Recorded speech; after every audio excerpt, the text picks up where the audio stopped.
Dari peristiwa-peristiwa yang mengejutkan dan erat dengan konsep penghakiman, seperti air bah dan Sodom dan Gomora, kita akan beralih kepada peristiwa-peristiwa yang kesannya lebih personal dan lebih minor, walaupun dampaknya sangat luas kita rasakan bahkan sampai sekarang.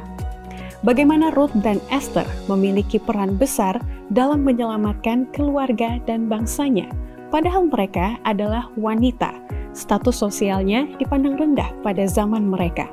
Mari kita lihat dari sudut pandang Allah bagaimana Dia memandang umatnya melalui pelajaran ke-11 kuartal 2 tahun 2025 dengan topik Ruth dan Esther.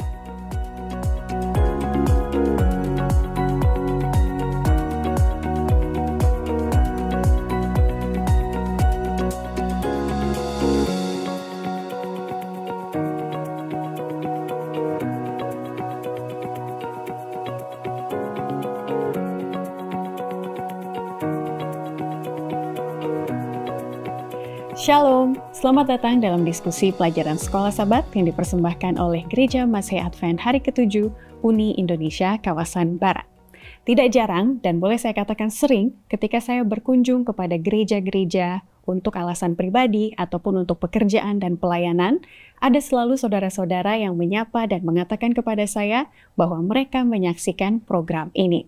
Dan untuk orang-orang tersebut saya mau mengatakan terima kasih dan saya hargai telah menyapa saya duluan, karena sebenarnya saudara-saudara saya sangat pemalu dan sulit untuk menyapa orang terlebih dahulu. Jadi terima kasih sudah mengatakan hal-hal yang positif untuk kemajuan dari program ini. Sering juga saya mengajak saudara-saudara tersebut untuk menyampaikan salam melalui kolom komen. Dan puji Tuhan, saya melihat ada beberapa nama-nama yang familiar karena saya baru-baru bertemu dengan nama-nama tersebut di pekan-pekan yang lalu. Izinkan saya untuk membacakan beberapa, nanti akan saya sebutkan namanya. Bapak Sutrisno Simon mengatakan, semoga channel ini semakin semangat, sangat luar biasa, semua narasumber diberkati dengan limpah. Pak Dolok Saribu, luar biasa baik, sama-sama dari SLA Mebali dan ketemu di Balikpapan kemarin. Terima kasih sudah memberi salam, saya senang sekali saya sudah kumpulkan beberapa komen yang saling memberi salam kepada para narasumber yang sudah pernah ditemui sebelumnya. Dan ini ada sahabat lama dari sekolah dulu dan puji Tuhan, bertemu masih di dalam gereja. Berarti semuanya masih setia, semoga akan terus seperti itu. Berikutnya dari Bontang, Robi Tengor mengatakan, setelah ada perubahan gaya diskusi dari narasumber, direktur-direktur komunikasi, ke direktur departemen dan lembaga yang terkait dengan tema pelajaran, dalam tanda kutip beliau mengatakan, saya sudah dapat menyesuaikan dan saya suka. Terima kasih sekali Bapak Robi yang telah memberikan komen yang positif dan ini merupakan sebuah feedback yang akan kami pertimbangkan supaya acara ini lebih baik lagi ke depannya. Dan saya tahu adaptasi perubahan diperlukan kalau ada sesuatu yang berubah, tapi puji Tuhan perubahan ini kalau boleh saya katakan secara pribadi berangsur dengan baik. Semoga menjadi berkat bagi saudara-saudara sekalian. Dari Jemaat Langensari di Conference Jawa Barat, ada Bapak Kasim Sucipto yang mengatakan, terima kasih untuk pemaparan pelajaran Sekolah Sabat yang sangat bagus dan luar biasa sekali. Salam dari Jemaat Langensari untuk Bapak M. Siagian. Tuhan memberkati Bapak dalam pelayanannya. Terima kasih Bapak Sucipto, saya akan sampaikan ini kepada Bapak Siagian dalam pelayanannya.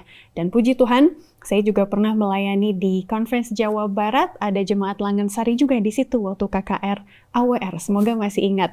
Baru tahun lalu.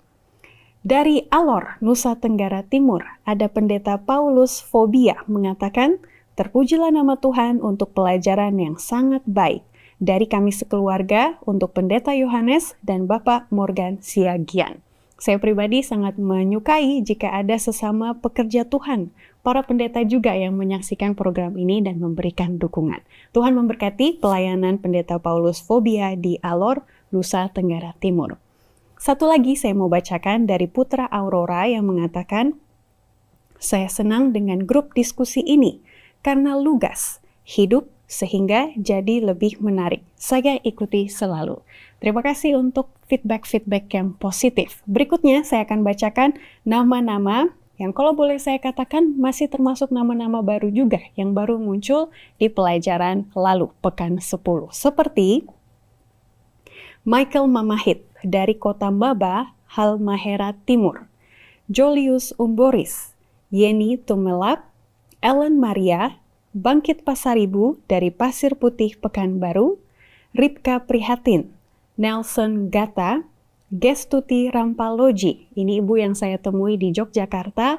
Terima kasih ibu sudah datang dengan suaminya pada waktu itu ke Couples Convention. Semoga akan diberkati dengan pelajaran pekan ini.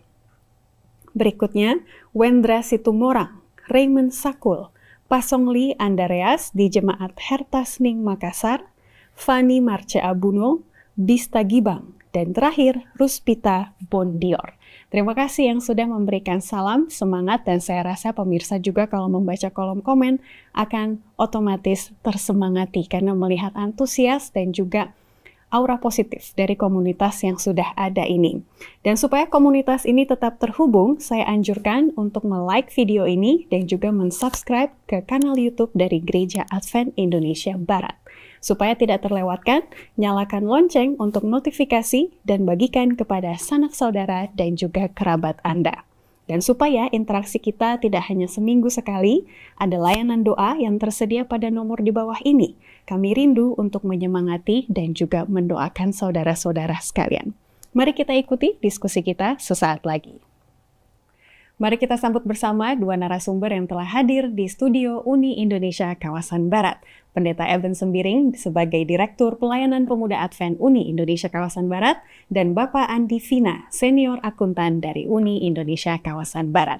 Shalom Bapak-Bapak sekalian. Shalom, Edri. Terima kasih telah hadir di pelajaran yang ke-11. Kali ini kita akan membahas mengenai dua peran wanita, Ruth dan Esther, di mana pengalaman hidup mereka bisa memberikan gambaran pengalaman hidup kita di akhir zaman, yaitu sekarang ini, itu kurang lebih seperti apa. Tapi sebelumnya saya mau berbincang-bincang dengan kedua bapak ini, karena saya tahu di keluarga bapak-bapak sekalian lebih banyak wanita daripada prianya.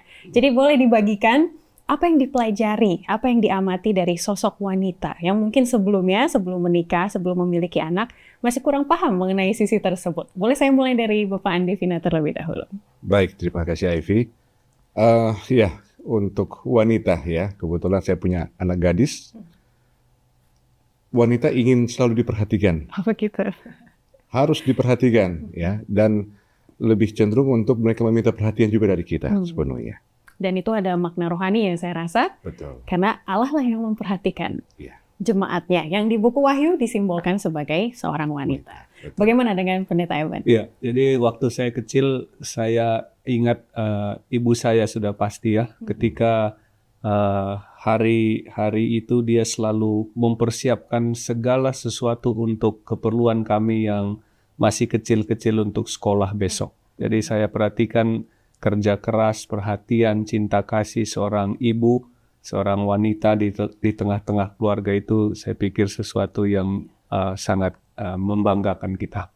Itulah Tuhan mengatakan bersiap-siaplah jemaatku, begitu ya, untuk kedatanganku. Terima kasih sekali untuk berbagi pengalamannya, dan juga saya rasa pemirsa bisa juga mengingat akan sosok-sosok wanita yang ada di rumah juga.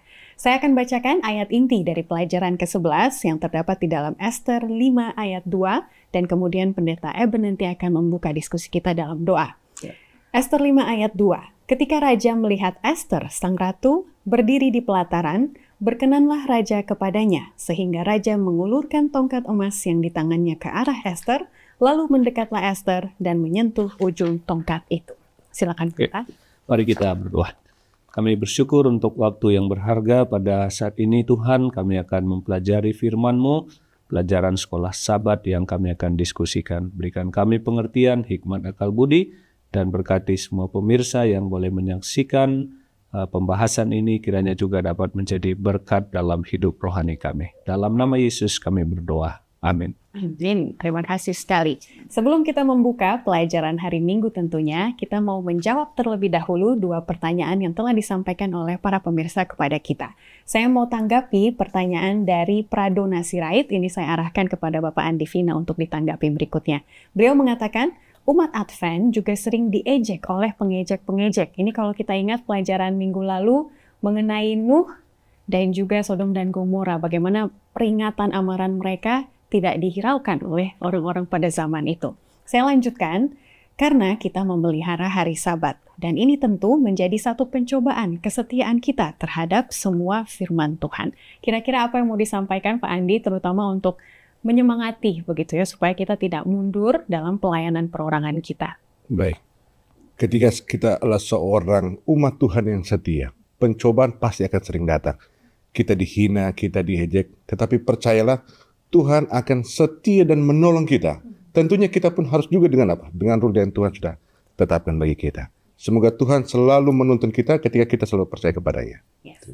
Dan walaupun orang mengejek, kita pastikan seperti Nuh, keluarga kita terberkati juga. Amin. Begitu ya, akhirnya diselamatkan. Itulah yang menjadi pengharapan kita. Baik, terima kasih. Berikutnya saya akan bacakan pertanyaan dari Yepin di Sabah, Malaysia. Beliau menanyakan, kenapa Allah memilih hukuman api pada kedatangan Allah kedua kali dan bukan menghukum dengan air seperti zaman Nuh? Nah, ini menarik, Pendeta Eben. Saya pribadi belum pernah memikirkan hal seperti ini juga. Ya. Boleh dicerahkan? Oke, terima kasih. Salam hormat untuk sahabat kita Yepin ya di Sabah, Malaysia.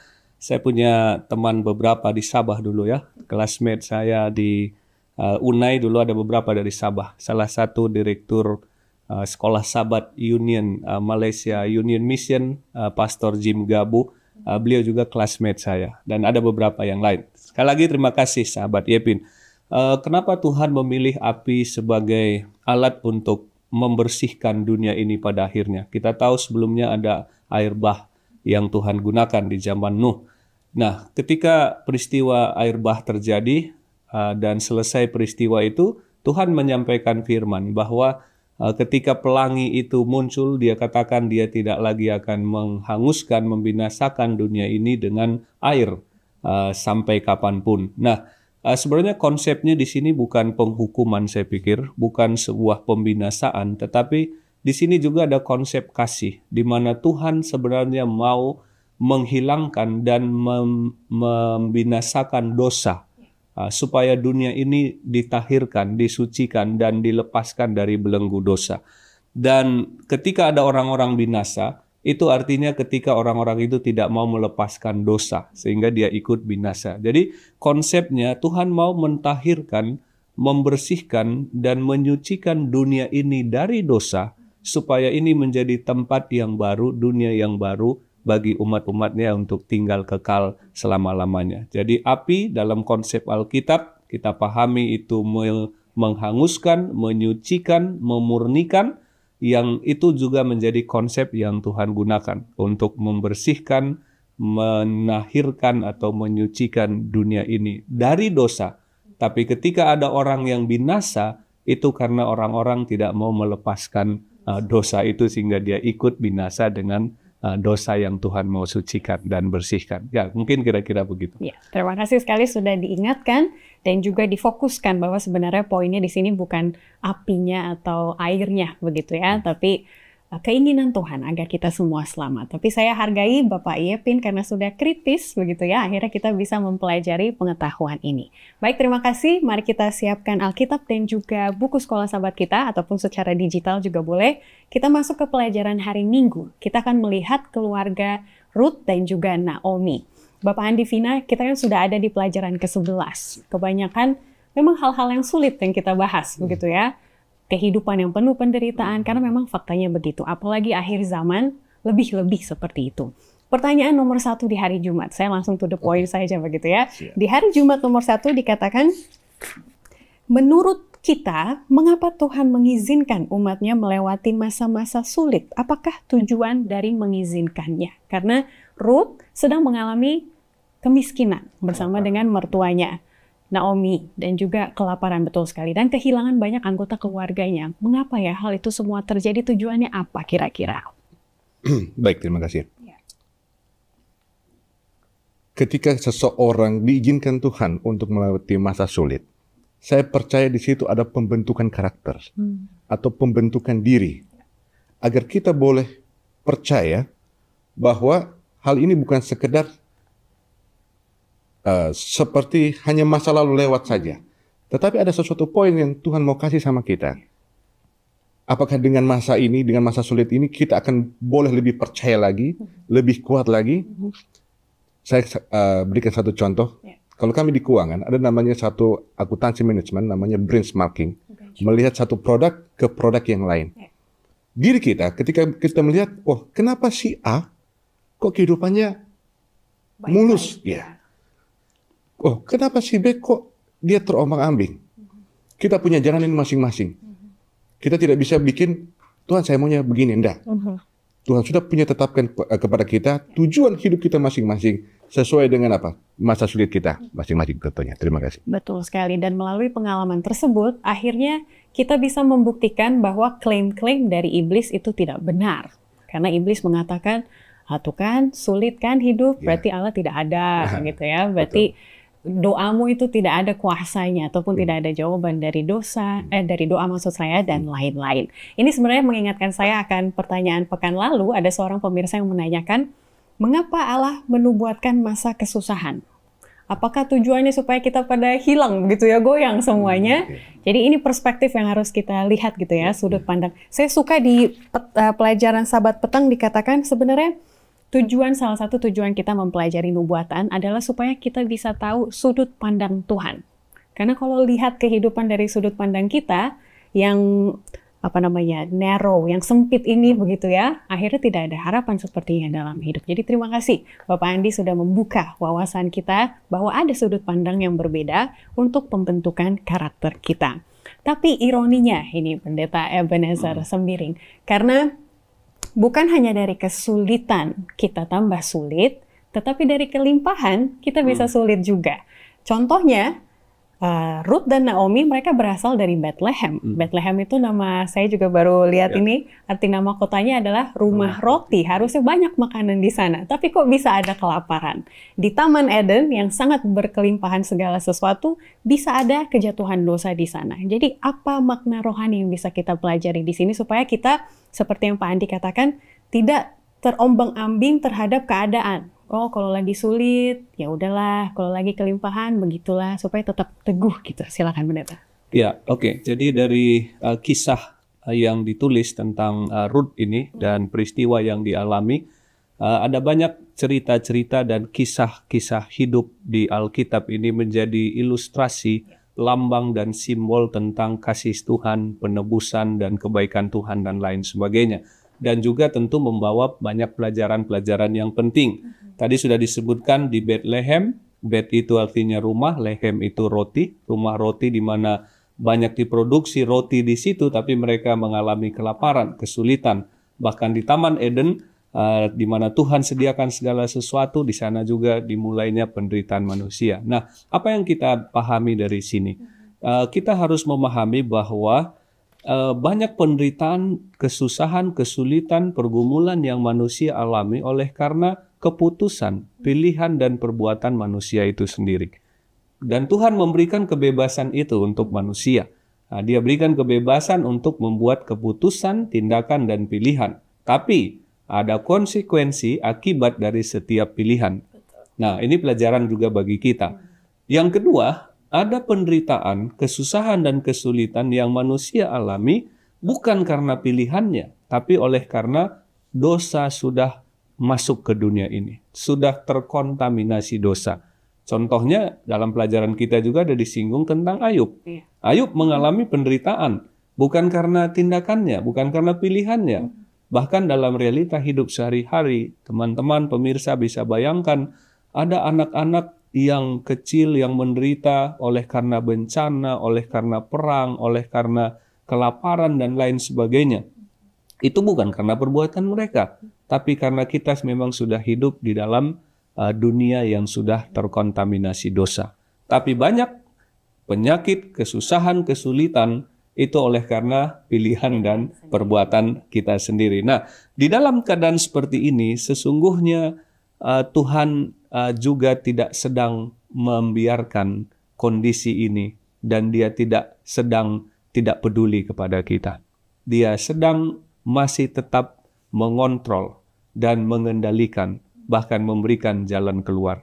Yang tadinya Tuhan mau kita berkuasa atas ciptaan yang lain, tapi dosa merusak semuanya. Di Kejadian 3 itu sebenarnya kita dapati daftar penderitaan manusia, bahwa mereka saling menyalahkan, kemudian merasakan sakit, harus bekerja keras untuk dapat makanan, dan lain sebagainya. Itu adalah rentetan penderitaan yang manusia alami ketika manusia jatuh ke dalam dosa. Tapi dalam hal itu sekali lagi, kabar baiknya adalah Tuhan tidak membiarkan ini berlarut-larut. Akan ada jalan keluar yang Tuhan sediakan. Dan itulah salah satu manfaat kenapa kita mempelajari nubuatan dibarengi dengan sejarah. Supaya kita bisa membuktikan bahwa ternyata selama ini Allah masih memegang kendali kok gitu ya. Betul. Ada resolusi dari penderitaan-penderitaan yang telah dialami manusia di zaman lalu. Termasuk Ruth dan juga Naomi. Salah satu hal yang mereka pegang bahwa ada pengharapan supaya kita keluar dari kemiskinan ini, karena mereka ingat ada sanak saudara yang bisa membebaskan mereka. Nah ini saya mau nanya kepada Bapak Andi, dari pengalaman pribadi ataupun melihat pengalaman kekeluargaan orang lain, bagaimana fungsi sanak saudara itu sangat kental ketika dalam kesulitan. Apakah kita dapat membuktikan banyak saudara banyak rezeki, atau banyak saudara banyak penderitaan gitu? Menurut Bapak Andi, apa yang diamati dari pelajaran ini? Baik, ketika kita berbicara mengenai hubungan keluarga, ini kembali ke hubungan keluarga. Kalau di situ tadi dijelaskan Naomi dengan Ruth, ini punya hubungan keluarga yang bagus. Artinya tidak ada komunikasi yang putus di mereka. Seandainya kalau ada putus, kan beda cerita jadinya. Begitulah juga dengan kita di atas dunia ini.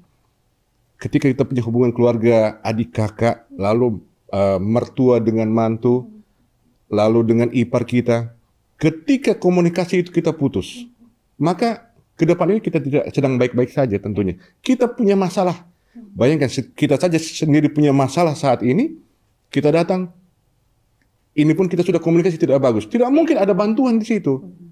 Itulah mengapa komunikasi yang bagus, Tuhan akan menolong kita ketika kita punya satu kesatuan di dalam keluarga.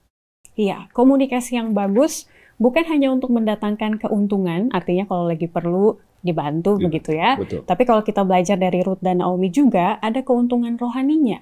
Kalau lagi lemah iman, kalau lagi jauh daripada Tuhan, siapa yang punya kayak kuasa untuk mengingatkan kalau bukan keluarga gitu. Kalau orang lain yang bilang paling kita siapa lu gitu ya kalau bahasa Jakartanya gitu ya. Tapi karena ini sanak saudara lebih cenderung diperhatikan.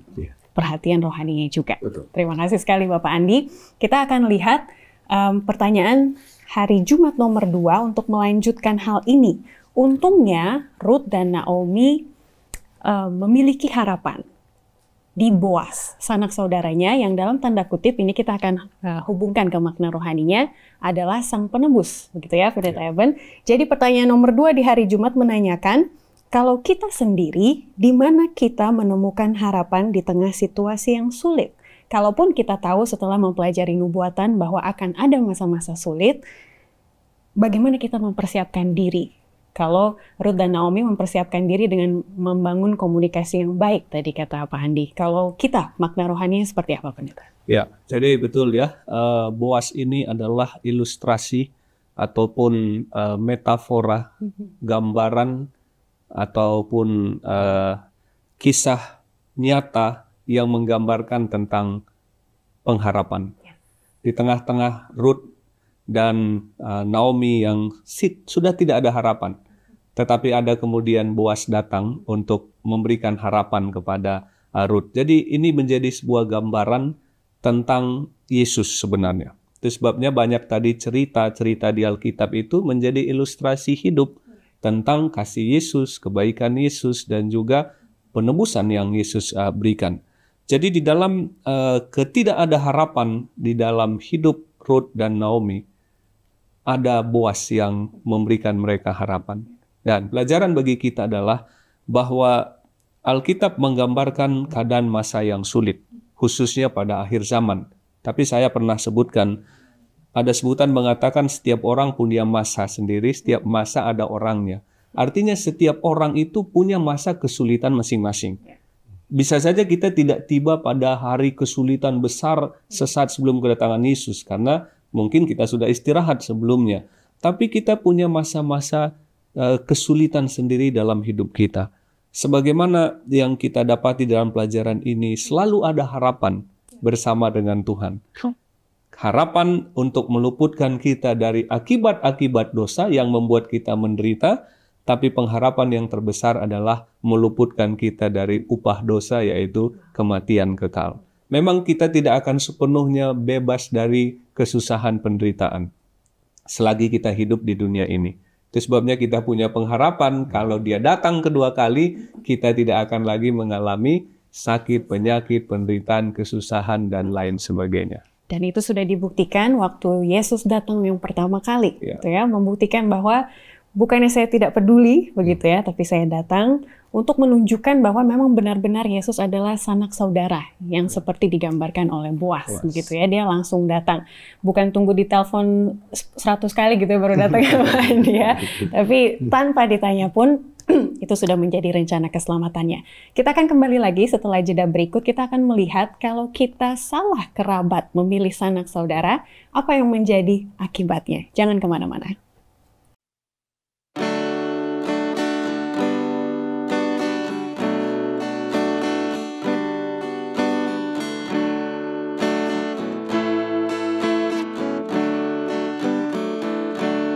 Ku kan ceritakan kepada Yesus beban yang berat yang ku pikul. Kala ku pernah Yesus menolong, Dia selalu menjagaku. Ku kan ceritakan kepada Yesus beratnya beban yang ku pikul. Ku kan ceritakan kepada Yesus, hanyalah Yesus penolongku. Ku kan ceritakan kepada Yesus, dukalah rada dalam hidupku. Dialah sahabat yang setiawan, dengan doa duka terhapus. Ku kan ceritakan kepada Yesus beratnya beban yang ku pikul. Ku kan ceritakan kepada Yesus, hanyalah Yesus penolongku. Dunia ini jahat menggoda agar ku jatuh dalam dosa. Ku kan ceritakan kepada Yesus, Dia akan beri kemenangan. Ku kan ceritakan kepada Yesus beratnya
kan ceritakan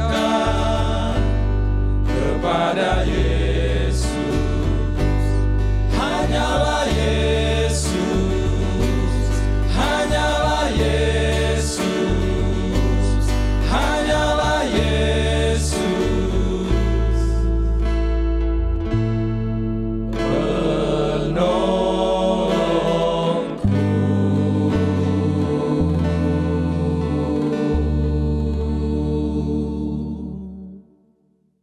Terima kasih masih bersama kami. Kita akan lanjutkan masih di dalam kisah Ruth dan Naomi, bagaimana mereka telah menemukan Boaz sebagai penebus mereka yang menjadi harapan dikala kehidupan mereka waktu itu sulit. Tapi muncul juga di cerita ada kerabat yang lebih dekat ternyata yang sebenarnya lebih layak untuk menolong Ruth dan juga Naomi.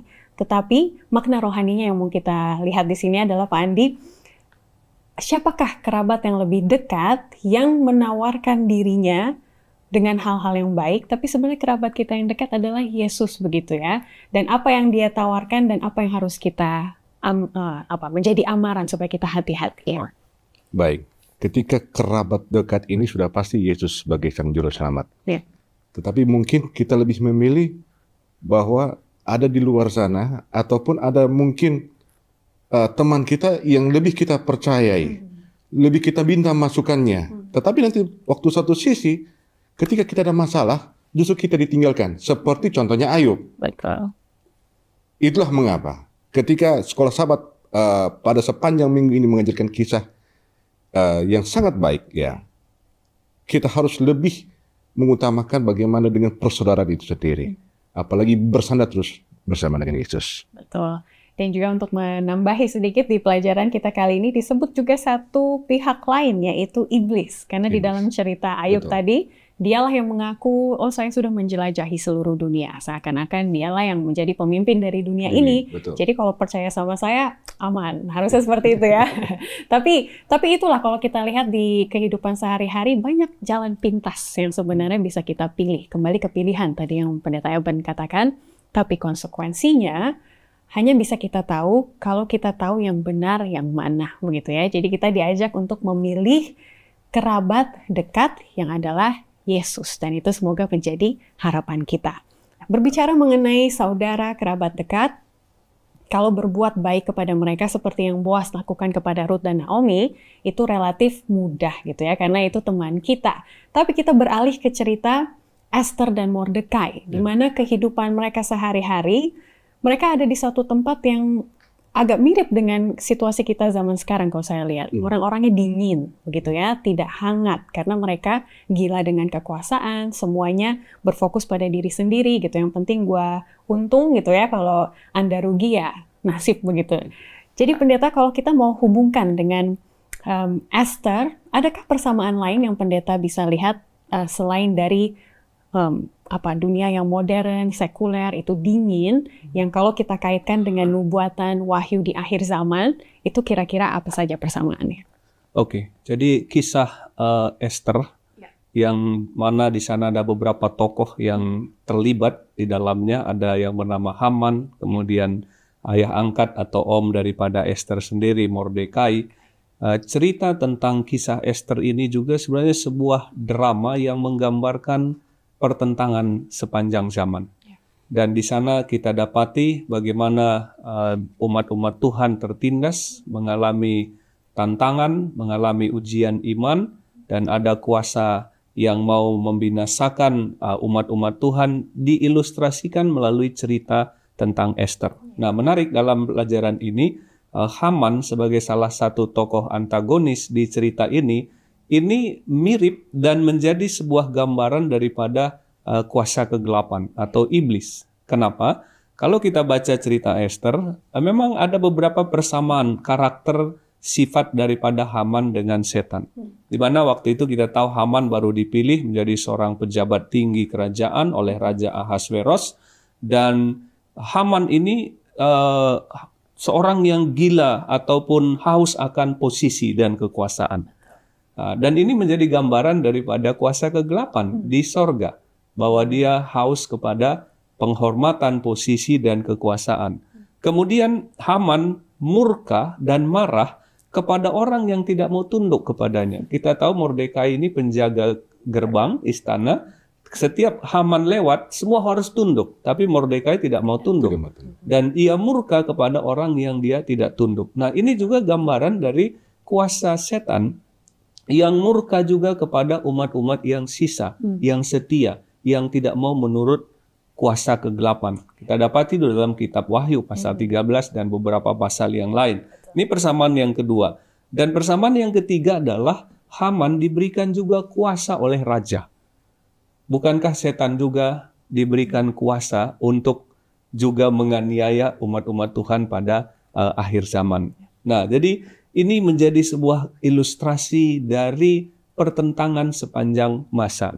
Tapi cerita ini tidak berakhir di sana.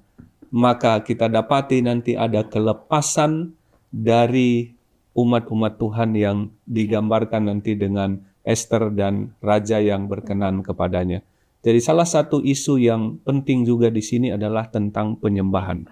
Bagaimana Haman tadi murka ketika Mordekai tidak mau menyembah dia, maka isu tentang penyembahan adalah isu yang paling utama yang menjadi pertentangan besar sepanjang masa. Siapa yang kita sembah, bagaimana kita menyembahnya, dan apa motif hati kita menyembahnya, inilah yang akan menentukan pada akhirnya dua kelompok orang pada akhir zaman. Betul. Inilah yang saya syukuri dari pelajaran selama kuartal ini, bagaimana mempelajari nubuatan, itu enaknya lebih praktis dan lebih hidup kalau saya lihat kalau digabungkan dengan cerita-cerita personil gitu ya. Di sini ada Ruth, Esther, minggu lalu kita bahas Nuh dan juga Abraham dalam persiapan peristiwa Sodom dan Gomora gitu ya. Lalu sebelum-sebelumnya juga ada kitab Mazmur, Daud dan lain-lain. Akhirnya kita bisa mengerti, oh akhir zaman itu seperti ini toh kira-kira begitu ya. Dan tadi penting sekali Pendeta Yaban sudah meng-highlight isu penyembahan. Dan juga satu lagi kalau boleh saya bawakan perhatian kita kepada pertanyaan di bawah hari Rabu. Ada isu suka kompromi. Karena sebenarnya kalau Haman ada di dunia zaman sekarang, bagus juga punya teman kayak Haman gitu ya. Networknya, posisinya tinggi. Kalau kita ada masalah, mungkin kita mau pergi ke Haman gitu ya. Karena dia bisa menghalalkan segala cara. Tapi apakah kompromi seperti itu yang akan membawa kita kepada kepuasan yang sejati gitu atau kebahagiaan, atau malah seperti yang tadi sudah disinggung, ada konsekuensi-konsekuensi dosa yang harus kita hadapi. Apakah kita ataupun generasi-generasi anak-anak kita nantinya. Itu yang sebenarnya membuat ini semua agak menyeramkan begitu ya kalau imajinasikan.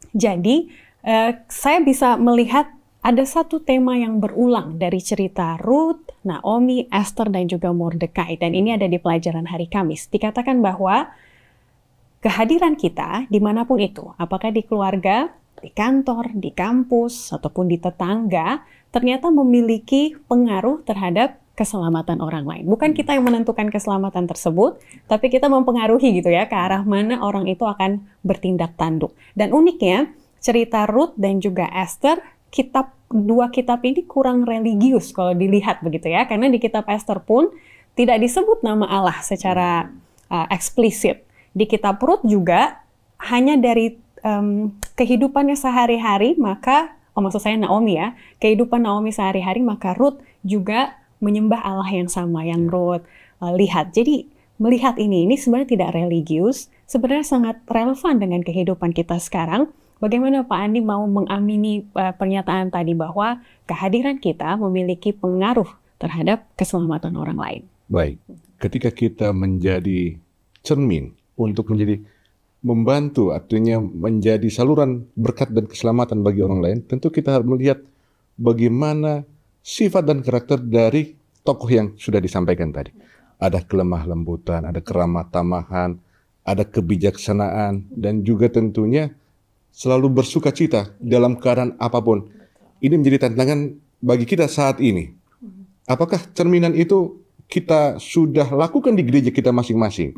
Apakah sudah sesama dengan anggota jemaat kita pun sendiri, kita sudah bisa merefleksikan itu semua? Atau malah justru bertolak belakang? Ini menjadi tantangan bagi kita tentunya. Betul, jadi pembangunan karakter yang Pak Andi katakan tadi, itu akhirnya berdampak pada persepsi orang melihat keimanan kita, begitu ya.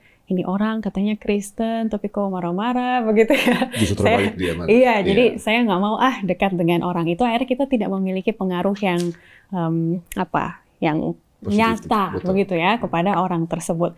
Saya mau tanya kepada Pendeta Eben juga karena kita masih ada waktu, Pendeta Eben, untuk menanggapi pertanyaan yang sama. Pendeta mau katakan apa? Ya, jadi ketika bangsa Israel sudah berada di bawah ancaman, di ujung tanduk ini, hampir akan dibinasakan oleh rekayasa dan niat jahat Haman, dan raja hampir terpengaruh.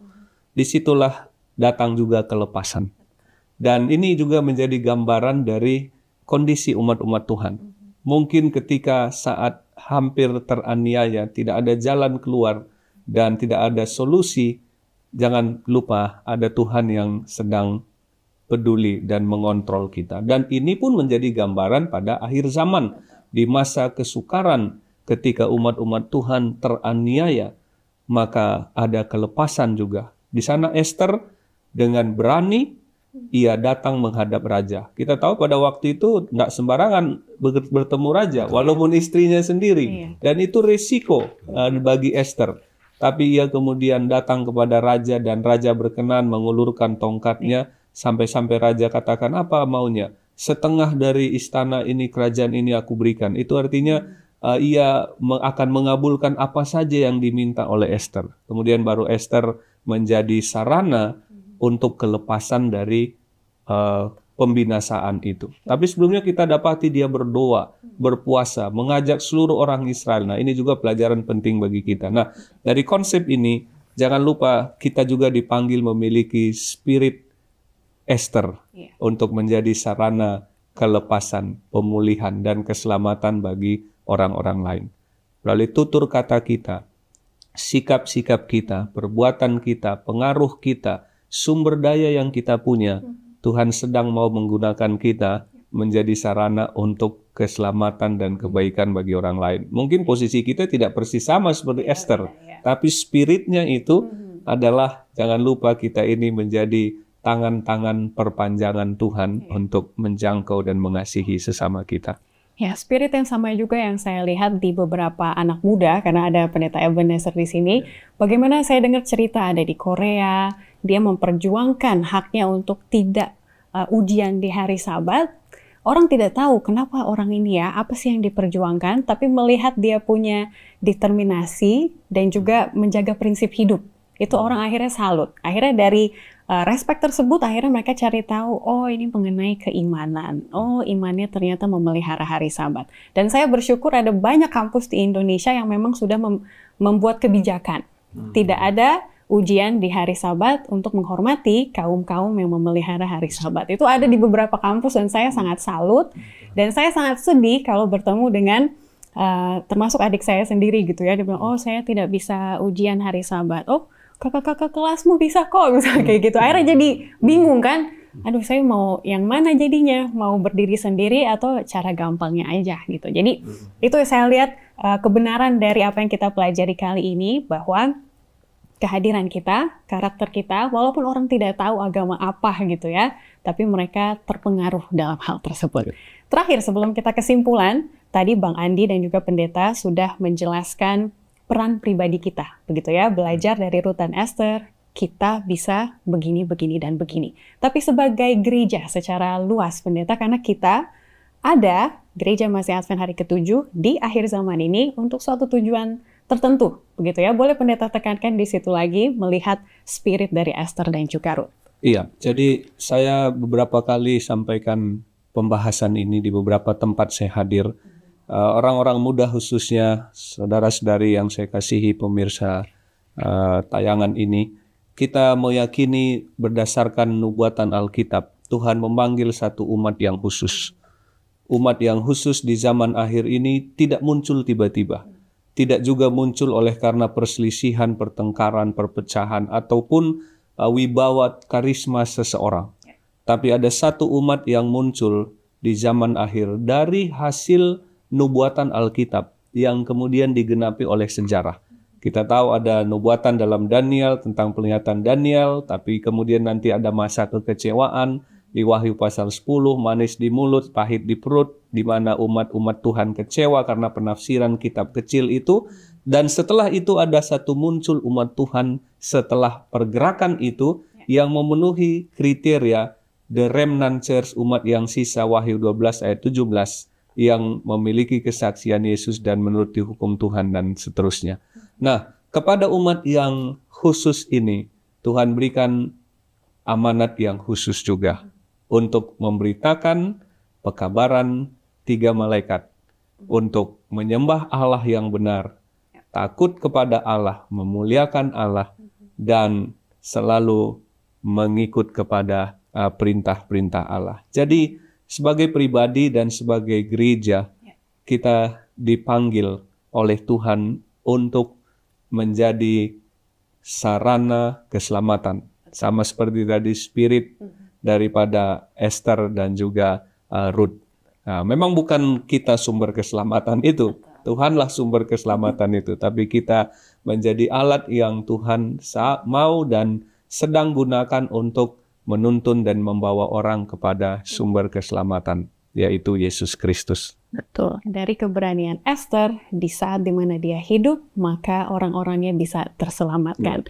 Dan Ruth dan Naomi juga, karena ada mereka di saat kelaparan tersebut, maka generasi berlanjut sampai akhirnya ada Yesus. Begitu ya. Jadi kita juga hari ini ada, dimanapun kita berada, untuk tujuan yang sama. Supaya datang keselamatan, pertama kepada diri kita, ke keluarga kita, baru juga ke orang-orang yang ada di sekitar kita. Kita masih akan simpulkan bersama, jadi tetaplah bersama kami.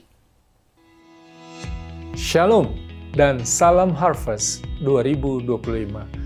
Kami sangat bersemangat untuk mengajak kita semua mengambil peran dalam program penginjilan bersama dalam masa penuaian jiwa-jiwa melalui slogan yang kita sudah biasa dengarkan, yaitu Harvest 2025.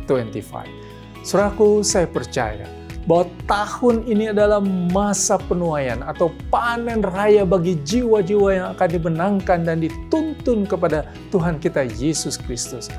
Hanya kita tahu bersama, tuaian memang banyak, tetapi pekerja sedikit. Itu sebabnya saya mengajak kita semua, dimulai dari para pelayan-pelayan Tuhan di kantor Uni, dan seluruh pengerja dan pendeta di Uni Indonesia Kawasan Barat, untuk mengajak semua anggota jemaat, setiap keluarga membawa, menuntun satu jiwa kepada Tuhan Yesus Kristus. Percayalah, pengalaman melayani ini akan mengingatkan kita semua betapa besarnya kasih Kristus bagi saudara dan saya yang sudah jatuh ke dalam dosa. Mari kita bawa jiwa kepada Yesus. Mari kita menginjil, karena dengan demikian kita boleh membangun tabiat Kristus, tabiat sorga. Karena kita harus ke sorga, kita harus ke sorga. Tuhan memberkati. Inilah manfaatnya belajar nubuatan dari Alkitab, karena kita ketahui bahwa Allah selalu mengungkapkan apa yang akan terjadi. Bukan supaya kita tidak selamat, tapi melainkan supaya kita selamat. Dan walaupun kesannya nubuatan itu penuh dengan masa-masa kesusahan, karena memang itu harus terjadi, tapi ada resolusi yang Tuhan berikan kepada kita melalui nubuatan-nubuatan tersebut. Dan dengan cerita Ruth, Naomi, Esther, dan juga Mordekai, kita bisa melihat bahwa resolusi itu benar-benar ada. Ada kelepasan dari penebus yang ada pada zaman itu. Semoga kita juga, ini saya mulai berbicara aplikasi begitu ya, kita bisa menjadi penebus-penebus masa kini. Karena dari kitalah ada pengharapan yang bisa orang lain lihat. Saya akan kembali kepada para narasumber kita. Saya arahkan pandangan kita kepada pertanyaan nomor 5 di hari Jumat. Semoga ini bisa menjadi pengacu ataupun pemicu kesimpulan kita. Pertanyaan nomor 5 dikatakan, salah satu tujuan kita mempelajari nubuatan adalah untuk memahami siapa Tuhan itu tersebut. Jadi, setelah mempelajari Ruth dan Esther, apa sifat Tuhan yang bisa Bapak Andi dan juga Pendeta Eben lihat, dan itulah yang menjadi pengharapan kita untuk hidup sampai pada akhirnya. Boleh saya mulai dari Pak Andi? Ya, ketika Tuhan sudah memberikan mereka sebagai tokoh-tokoh dalam Alkitab yang sangat luar biasa, saya mengambil kesimpulan ada komitmen mereka di situ. Tuhan memberikan mereka satu tugas dan tanggung jawab di dalam masanya. Dan itulah sekarang yang kita kerjakan yang saat ini. Apakah tugas itu, cerminan itu kita sudah kerjakan di jemaat kita masing-masing? Atau kita masih dalam keadaan masa sulit? Atau ada masalah di dalamnya? Seharusnya tidak begitu. Seharusnya kita maju ke depan untuk melihat bahwa kita sebagai saksi-saksi Allah, kita harus maju, bukan mundur. Amin. Jadi skalanya makin diperkecil di lingkungan yang kita ada. Untuk Harvest 2025 secara khusus, apa ajakan Pak Andi bagi jemaat? Oke, ajakannya adalah kita harus tetap di dalam setia. Kembali lagi ini mengenai komitmen. Pekerjaan ini masih panjang tentunya. Kita tidak bisa selesai kalau kita tidak berusaha bersama-sama. Cerita ini mengungkapkan bahwa semua harus kita kerjakan secara bersama-sama dan tentunya dengan pertolongan Allah. Ruth ada perannya, Naomi ada perannya, Boaz ada perannya. Kita Jadi apapun yang bisa kita lakukan, mari kita terlibat. Silakan Pendeta Eben untuk kesimpulan dan aplikasi. Ya, oke, makasih Ivy. Jadi kisah tentang Ruth dan Naomi, Esther dan Mordekai ini sebuah gambaran tentang pengalaman rohani kita semua, kehidupan setiap orang, bahwa ada kesulitan, ada pergumulan, ada ujian iman dan lain sebagainya. Tetapi dalam kisah-kisah ini kita dituntun kepada pertunjukan kasih, kebaikan, dan juga kontrol yang masih Tuhan pegang. Jadi walaupun dalam perjalanan iman kita banyak goncangan dan lain sebagainya, bahkan akan ada masa yang lebih sukar dan lebih sulit pada akhir zaman nanti, pada menjelang kedatangan Tuhan. Jangan lupa Allah berkuasa dan masih sedang mengontrol kita. Itu sebabnya tidak ada kata yang lain lagi seperti yang tadi Pak Andi katakan. Tetap setia, pegang teguh pengharapan di dalam Tuhan, dan jangan pernah goyah di dalam iman. Dan sebagai panggilan juga bagi semua kita tentunya, saya sering gambarkan bahwa satu tangan kita pegang kuat kepada Tuhan, tapi tangan kita yang satu gunakan juga untuk menjangkau dan memegang tangan orang lain untuk Amin. kita tuntun kepada Tuhan. Jadi sahabat-sahabat orang muda, siapapun kita, dimanapun kita berada, dan apapun pekerjaan kita, panggilan kita berbeda-beda, pekerjaan kita berbeda, tempat tinggal kita berbeda, tapi kita punya kewajiban rohani yang sama, bahwa di mana kita hadir, kita adalah perpanjangan Tuhan untuk menjadi berkat dan menjangkau saudara, sahabat, teman, dan orang-orang yang bersinggungan dengan kita. Baik, saya itu sudah pas untuk menutup kebersamaan kita. Saya undang Bapak Andi untuk mendoakan apa yang sudah kita pelajari dan juga bagi para pemirsa untuk tetap setia pada komitmennya dalam Tuhan. Kita satu di dalam doa. Bapa, kami bersyukur, kami berterima kasih untuk pimpinan Tuhan dan juga kasih karunia Tuhan memimpin sepanjang diskusi pelajaran pada minggu ini, Bapak. Terima kasih Tuhan untuk tokoh-tokoh Alkitab, Ruth ya Bapak, dan juga Esther yang Tuhan sudah berikan sebagai cerminan kepada kami, di mana mereka telah melewati masa-masa yang sulit. Ketika kami masih ada di dunia ini, Tuhan bantu kami untuk dapat melewati masa-masa sulit. Kami boleh menjadi seorang umat Kristen yang tangguh, karena kami percaya bahwa Tuhan akan menolong kami. Memberkati umat-umat Tuhan, para pemirsa kami dimanapun saja mereka berada. Di dalam masa sulit mereka, Tuhan yang akan memberikan jawaban yang pasti kepada mereka. Inilah doa harapan kami sertakan satu nama indah, Tuhan dan Juru Selamat kami yang hidup. Amin. Tentu saja topik kali ini bukan hanya untuk para kaum wanita, tapi untuk semuanya, walaupun topiknya mengangkat dua nama wanita yang kita pelajari, sangat-sangat berkesan pengalaman kehidupan rohani mereka.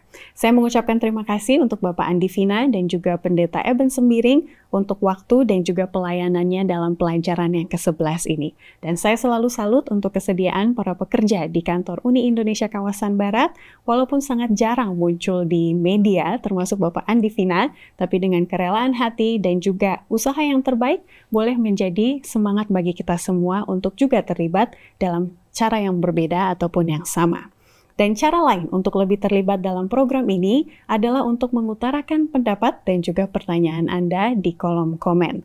Juga untuk membagikan video ini kepada jemaat, keluarga, maupun kenalan Anda. Dan boleh juga ajak mereka untuk like dan subscribe kepada channel Gereja Advent Indonesia Barat.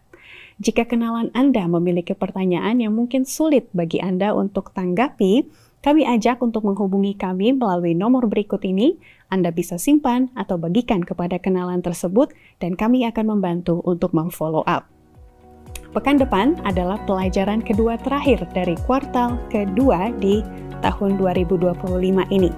Melihat pengalaman Sadrak, Mesak, Abednego, dan juga orang-orang Kristen mula-mula, bagaimana ya mereka bisa tenang dalam menghadapi masa sulit. Dengan pertolongan Tuhan, kita juga bisa seperti mereka. Tentunya dimulai dengan mempelajari firman Tuhan dan juga pelajaran sekolah Sabat ini. Sampai kita bertemu lagi pekan depan, Tuhan memberkati.